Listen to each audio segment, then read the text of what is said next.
Good evening. Welcome back to our mental health series here at Living Waters.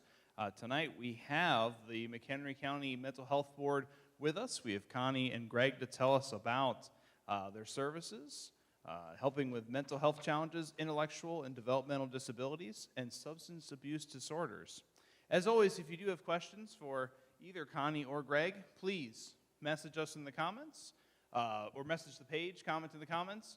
If you're watching this later, I know we have a lot of folks that watch this while they commute and stuff, feel free to email me, or you can send questions through the website that's in the description of this stream. So without further ado, I'm going to turn it over to Connee and Greg. Thank you for being with us tonight. Oh, thank you. Thank you. As you can see on the screen, that's our facility, which is located on, oh my God, I'm blowing back. Where is it located? Dakota Street in Crystal Lake. Right off of Pingree, North Pingree Road is Dakota. And we're there 8:30 to 4:30 every day. I'll talk about the mission. The mission of the Mental Health Board is to provide leadership to ensure the prevention and treatment of mental illness, developmental disabilities, substance abuse by identifying, planning, coordinating, fostering development, contracting for quality services for all persons of McHenry County. I'm going to give you a little history about the Mental Health Board. Back in the early 60s, and it's probably not up there, but in the early 60s, they went out for referendum because many people had children who had mental disabilities or developmental disabilities. And as the result of the Community Mental Health Act, a referendum was passed in this county. We went door to door to get people to vote for the referendum. And they voted that a portion of the tax dollars of your tax bill would go to mental health each year. And it's the Community Mental Health provides community mental health facilities and services for the developmentally disabled, substance abuse, and mental illness. The special purpose of the unit of government is also known as the 708 Board. So sometimes you'll say Mental Health Board or 708 Board. The 708 Board is because it came from House Bill 708. The county appoints 9 members on our board for a 4-year term. And we carry out all the responsibilities of the board.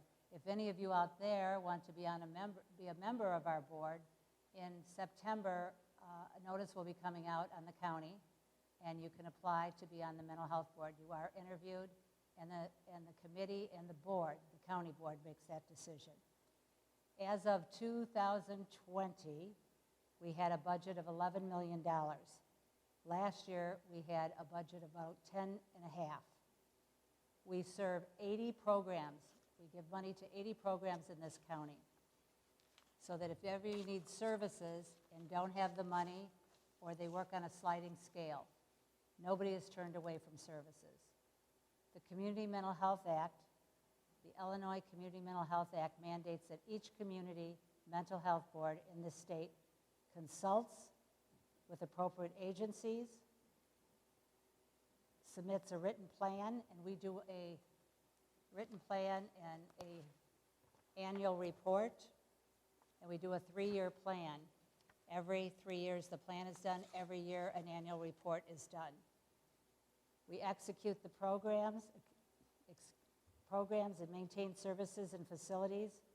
We review and evaluate all the services we provide, including those for treatment of alcoholism, drug addiction, developmental disability, and intellectual disabilities. The Mental Health Board operations itself, 9-member board, 1 member is appointed by the county board, and the rest are appointed by 1 member is on the county board, and the rest are appointed by the county board. We are CARFA certified, accredited, and we also do a network council with all the agencies get together, share ideas and concerns. Quality management team, we do an intake coordinators meeting, and that happens to be, if you want, tomorrow morning at 9 o'clock will be the intake coordinators meeting, and you can go on the website of the Mental Health Board, and you can see the link for it. We do clinical reviews, compliance audits, outcomes, data reporting, fiscal stewardship, and financial standards. We have to each year submit our budget to the county, which has to approve our budget. The Mental Health Network, which is programs that we fund, are these. Assertive community treatment we fund assessment, case management, client-centered consultation, community support, crisis intervention, day programs for all, medication assistant management, peer support, psychiatric services, and they are hard to come by in this county. It's true. Residential services, respite services, service navigation and linkage. We do support groups, therapy and counseling, translation services, transportation assistance. And I just want to say what that is. We have $20,000 in our budget at the present time for agencies to ask for that money to transport anybody into services. So there is, the catch of it is, they can't transport anyone under the age of 18. Vocational services. Behavioral health is essential health for everybody. Prevention works and treatment is effective and people do recover.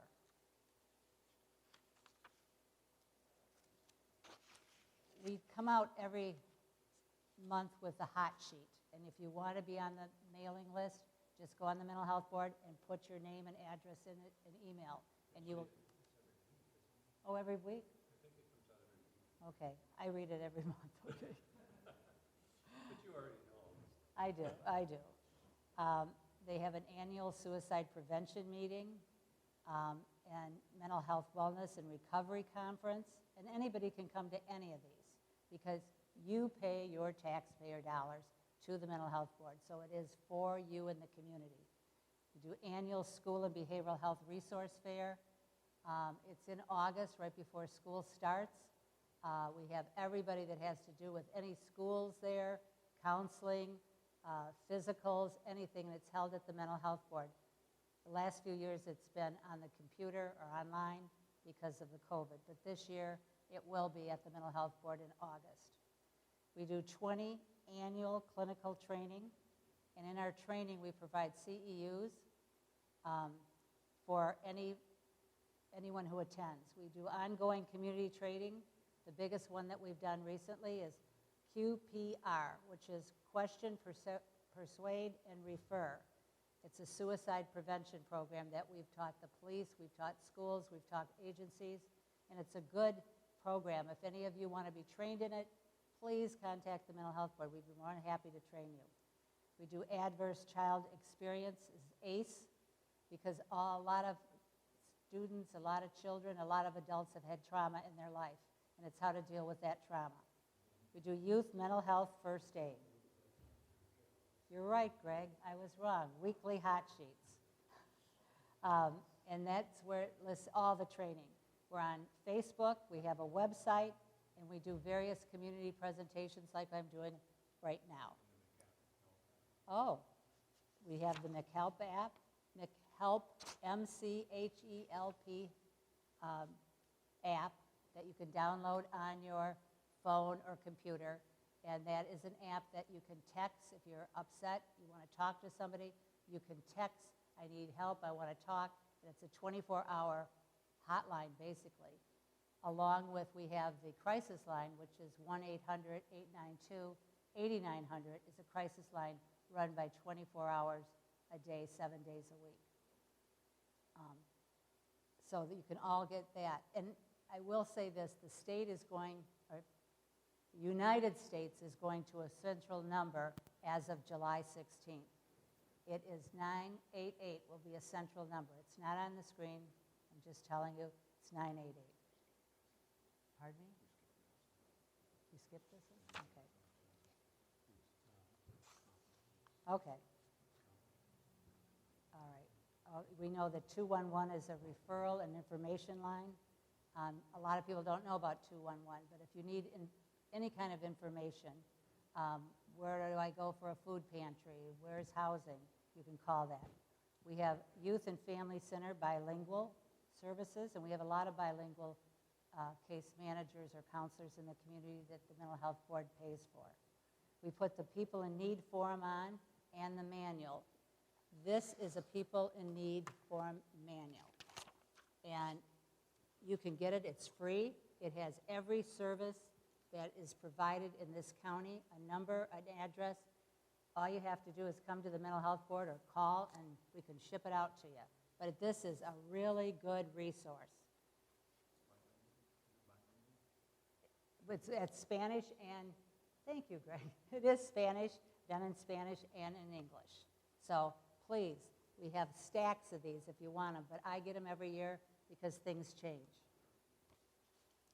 And the People in Need forum, where you get this, and there are different seminars there, is the last Saturday in January. It's the last Saturday at MCC. So please try to come. We have different booths, different agencies that present. And training. Oh yeah, lots of training. Okay. Well, I don't have the accomplishments. Well, you do the accomplishments. Okay. Can you hear me okay? Yeah. Yeah, some recent accomplishments by the board, and I'm fairly new to the board, so I'm sort of standing on the shoulders of giants there. But some of the things that the board has accomplished, Connee already mentioned the accreditation, but a lot of QPR training, suicide gatekeeper training, and the ACE interface that she mentioned. Some local access for youth, for services and programs, intellectual disabilities, day programs. One really big deal is the year-round PADS. I used to volunteer with PADS when it was basically an itinerant sort of, one church one night, another church across town another night, and just there was no stability. And so this establishment of a year-round fixed site facility is a really big deal. They had a PAD shelter on Jackson Street in Woodstock, but getting out there, and they only ran it in certain months. And the churches, they switched, different churches took it. And for somebody that's homeless to get to the different churches, it was very, very hard. Yeah, it was problematic. So this is a really big, these are all quite nice accomplishments, but that one is really a game changer, in my opinion. And it's in McHenry on 31, PADS is, and if you want a tour of that, Pioneer runs the PADS program, Pioneer Center. You can. Isn't it just kind of across the street from Pioneer Center? It's not quite as far. Not quite across the street, Right. but that's It's pretty close. If you know the church, the chapel, it's behind the chapel on 31. That's where the PAD shelter is. The old PAD shelter was given to New Directions, and it is a sober living facility. And they house many, many young men and women. And one of the things I want to say is that we have several sober living facilities for women and men. And now in this county, we just got a new detox center. The Mental Health Board does not fund it, but we've never had detox for many, many years in McHenry County. I would say maybe 20 years ago, there was a detox center at Sintegra. But then it went by the wayside, and if you needed detox, you went elsewhere. So it's really nice that we have this in the county. And it's run by Northern Illinois Recovery. And then with the pandemic, if you watch the news or read the news, the overdose epidemic fueled by the whole opioid crisis is just heartbreaking, but we've done some work to try to stem that as well. Yes, we've trained police in naloxone, which is put it up the nose, and it saves people to get them to the hospital if there is an overdose. We've had, in this county, last year, I can only give you the statistics for 2021, we've had 38 overdoses. 2 are pending still. So The report from the coroner? yes, that's okay. the report. Cause of death pending. So those are some of the things that your tax dollars have funded for some of our most vulnerable and challenged folks in our community. So I think that takes us to... Where we're located. Yeah, where we're located. For those of you who are watching this not live or live, You know, you'll have this presentation available to you to contact the Mental Health Board or one of our partner providers if you want to just do a wormhole, go straight to them. But we'd like to open it up to any online questions or questions from the audience. I think one thing I want to just say, because this is what families never know, if you don't have insurance, it's hard to find services. And there are services in this county that the Mental Health Board funds. And so you can get services free or on a sliding scale. I need to tell you that because people don't know that, and that's how you can get many services even if you don't have insurance. Okay, thank you both. Sorry, I need one of the microphones so people can hear the question too. Let's see. So if people want, like all the services you listed, is the best way to get the service that folks need is to go through 211, or is there another entry point that you'd recommend people as their go-to to interact with the mental health board? If they need services in this county, go to the mental health website, lists all the services, and I would do that, and it also lists numbers. And if you do pick up one of these, it has every number in it too. 211 is more information, food pantries, where's the housing, it's not services. But can you hear me okay? Can you hear me okay? One more. Yes. If I you think have so. choice anxiety, because there are a lot of things listed there, they could call the Mental Health Board and get some advice as well. Sure, So absolutely. start with the website, kind of do a little filtering, but we're here to help. Absolutely, anything that you need. It's your tax dollars, and we are out to serve the community. And our staff is, we're volunteers on the board, but we have people on staff that are compassionate, committed, and want you to find the services you need. We have a new executive director who started Yes, go ahead. And an executive assistant, too. We have a new executive director that started in January, and we have an executive assistant that's going to start the end of this month. Very The good. executive director is Leonetta Rizzi. And the number, I want you to know the number for the Mental Health Board, phone number is 815-455-2828 is the main number. Perfect. Thank you. That was good. I do want to mention we do have some of those same PIN manuals here at the church. If you're wondering what those are, we go to the PIN forum, or the People in Need forum every year, a group of us, so we do have copies of it as well. Let's see. I have a question that came in here. Are you aware of any segments of the community who are currently underserved? And if so, are there things others can do to help fill the gap? Well, a lot of services are underserved. We have waiting lists for residential group homes for developmental disabilities, for mental health. We have waiting lists for sober living, a lot of waiting lists. So a lot are underserved right now. We try to, but we have limited dollars.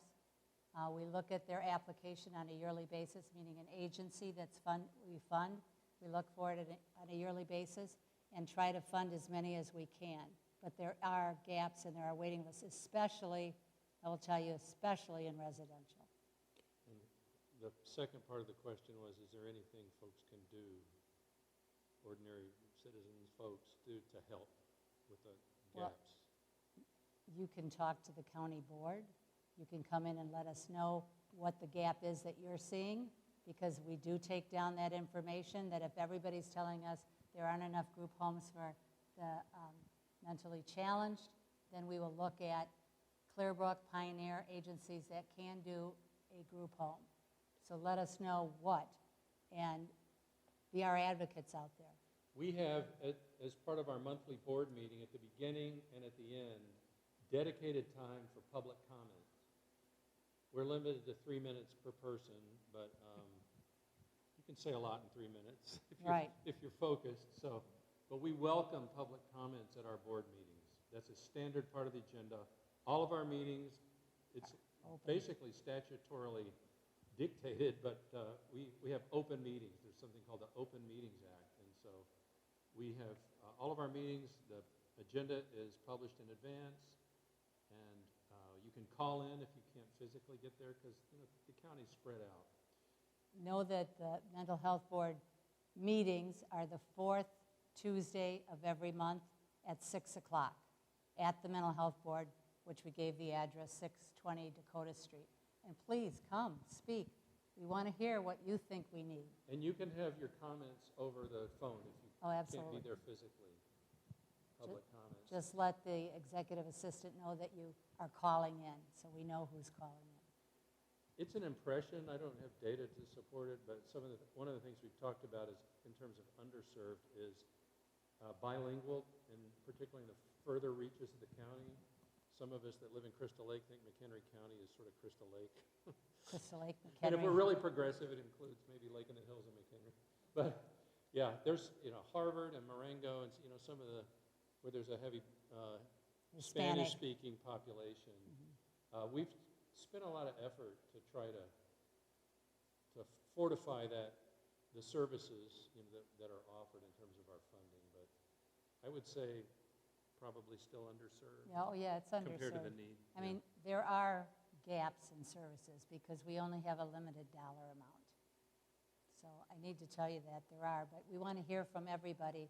Tell us what you think we need or what we're doing, also what we're doing well. I'd like to hear that. Okay, thank you. That was wonderful. And it's nice to hear that there's that transparency with the meetings and the open. That's the openness. That's nice. Question we have is, what effects has the pandemic had on mental health in our county? Oh, I can answer that. I work in a school, more anxiety and depression because they had to, especially students, had to work from home. No contact with anyone else. There is more anxiety and depression in this county because of the pandemic. Yeah. I'm just telling you that's what it is. Yeah, there was an insert. I just brought it in for Connie. There's an insert in Chicago's Crane Chicago Business, a whole section on the toll that the pandemic has had on mental health in the workplace. It's significantly affected kids in school. It's significantly affected adults in the workplace as well. So, the social isolation, the elderly in nursing homes that couldn't have visitors. Yeah, it was awful. Yeah, so we've seen it through all the demographics. Yeah, it's been bad because of that. Even working, when you work from home, you're sort of isolated in front of a computer all day. You can't go for coffee with your friends who work with you. It has caused a lot of depression, anxiety. And Greg's right. Our county nursing home is Valley High, and it's in Woodstock. It's big, and it's, I don't know how many beds, 100 beds or so, and they were isolated there, especially if somebody came down with COVID. The seniors could not get out of their room. So it was bad. So we're very sensitive to it. I mean, we don't have a magic bullet to solve it, but it is certainly at the forefront of our minds as we think about what agencies, what programs. We fund programs that are administered by agencies. Right, that's true. 80 programs we fund. Right. Okay, I had one last question come in, which was, is there anything specifically that a church or a religious organization do you think could focus on, or certain programs that we could host that you'd recommend that's in need right now? Can I Or address that? Yeah. Yeah, thank you for that question. January of 2020, I was trying to get a kickstart. We were trying to start a coalition, I guess you'd call it, Interfaith Mental Health Coalition. Just trying to find interested faith communities that would help us. We had a mission statement that basically focused on two things: education, destigmatization. So with COVID hitting, our great aspirations for doing lots of training and networking and stuff sort of took a hit. And we've had a little struggle building our momentum back. But I am a person that one of the staff members of the church I attend has taken a keen interest in it and is trying to start to network and rebuild that. I would say if you have interest in networking and sharing ideas and getting something going with trainings, you can contact me through the Mental Health Board. If you go to the Mental Health Board website, there's a staff directory, and my email link is on there. I will caution you that starting tomorrow, I won't answer probably until May the 4th. I'm starting my El Camino de Santiago pilgrimage tomorrow, so I'll be off the grid a little bit. But I'll give Pastor Zach the contact information in terms of who at my church is trying to get that going. I will say specifically, mental health first aid we offered at our church. I think you've offered that here at Living Waters. That's a very good training. I don't know for sure if they're starting to do it again in person. They are? Okay, so mental health first aid, it's 6 to 8 hours, depending on the instructor and the pace of the class and the questions. But, it's basically a full day when I took it. The QPR training that Connee mentioned, excellent. We've taught that multiple times at our church. Question, persuade, refer. We call it gatekeeper training to assess the risk of suicide. That's a suicide prevention thing. We'd love to offer that through churches. And another thing that's a little bit less mature, but we're really pushing it because in response to the question that you asked about the toll that the pandemic has had and all the depression increase and mental health struggles that we've seen increase in schools, is mental health first aid for youth. And there's sort of two components of that. One is training the staff, youth directors, pastors, etc. And then once a certain percentage of your staff is trained, you're allowed to send your kids, 10th through 12th graders, I think, is the target. So that, there's been a lot, I don't know how much research this is based on, but there's at least a lot of anecdotal evidence that peer-to-peer discussions can be very effective and sometimes more effective in stemming and addressing suicidal thoughts. A trusted friend, youth.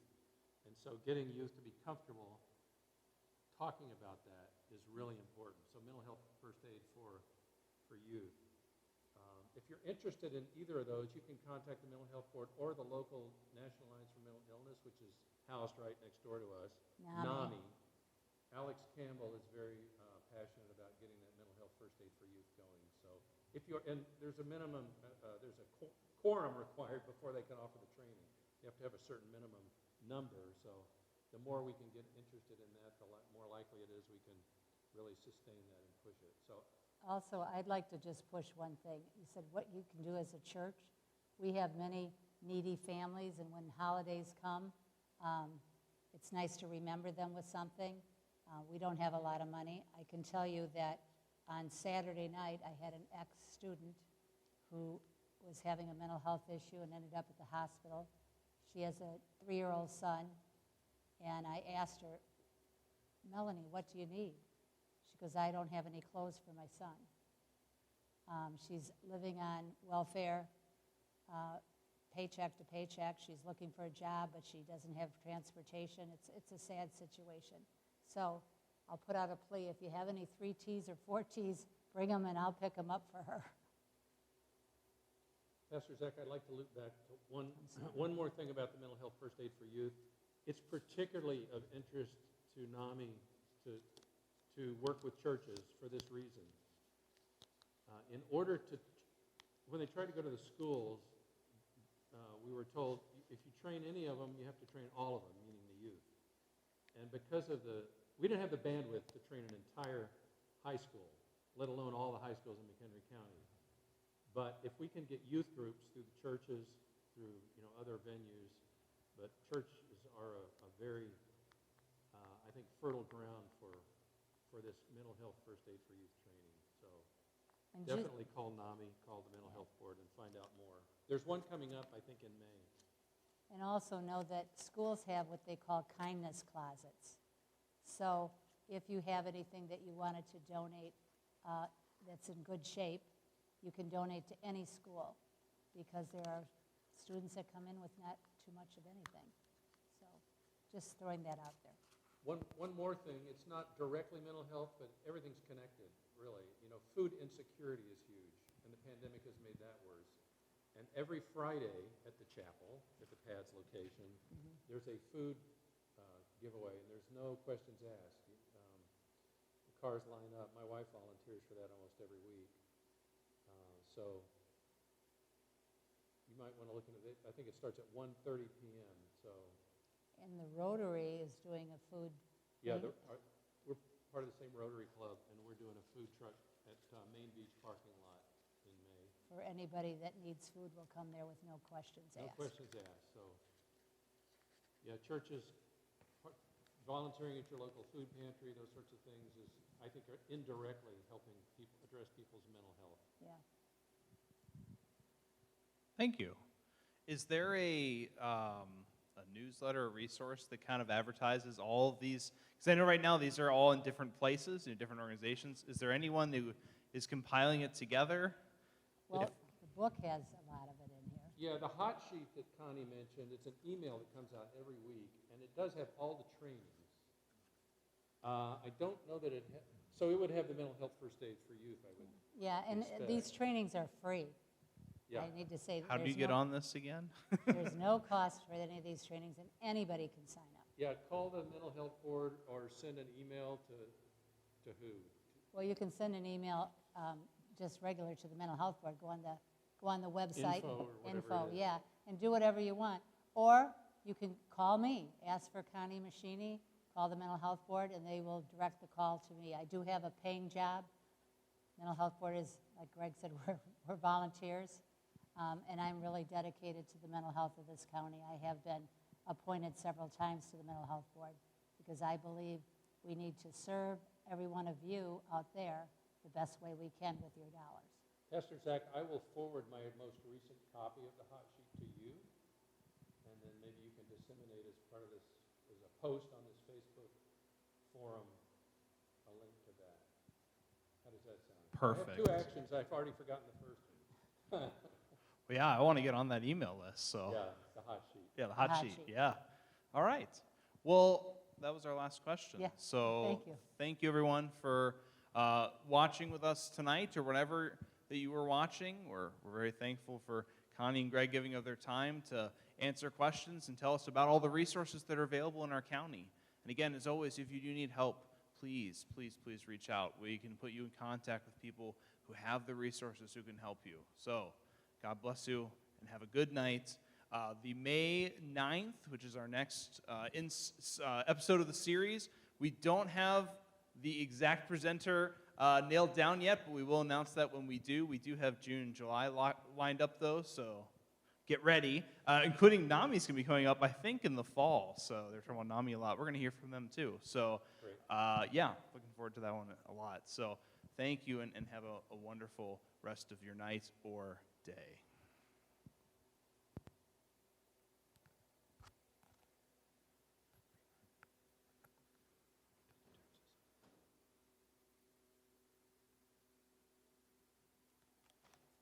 Thank you. Thank you.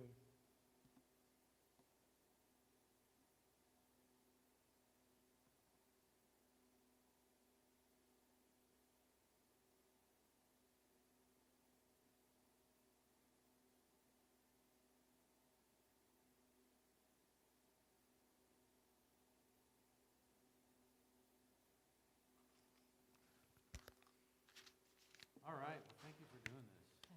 Do you believe it? I went blank on the address. I mean, that is the most stupid thing I could Well, have you done. drive there for how many years? You don't need to know the address. Well, but